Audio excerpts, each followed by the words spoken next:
Here at Fern's Coffin Makers in Nottingham, you can buy a traditional coffin, or you can opt for a crazy coffin. But what sort of person buys a crazy coffin? Quite often we get people who are buying them pre-need, as it were, who are perfectly healthy, who've been to funerals and seen how dreary they can be and how unnatural this sort of hammer horror shape of a coffin can be in the context of the person that they knew. The other that we frequently get is people who've died prematurely, particularly adolescents or children.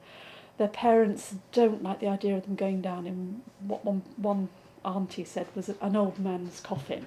We've also done a skateboard on that basis. So it just makes the funeral, it gives the funeral a bit of a lift and it makes it less grim. The reaction of the public to the coffins is quite surprising. It surprised us. We did imagine that when we went to the South Bank that there would be, severe curators and everything would be roped off, but not at all. The coffins became a gigantic playground, and children in particular romped all over them. Sticky fingers and muddy feet weren't in it.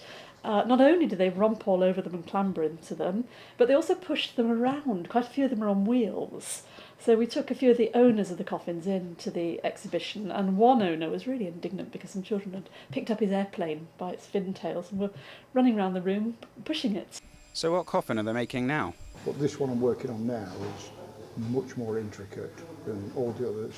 Plus, the guy wants all the attachments to it, whether it be the pulley, the rope holders, the lamps and everything, vents, the lot.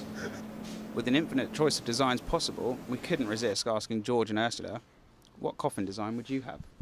But really I'm a fisherman, so I suppose I could have a rod bag or something like that, but It'd be a shame to copy somebody else's design. So I'm quite a keen amateur cello player. I think a cello would work quite well.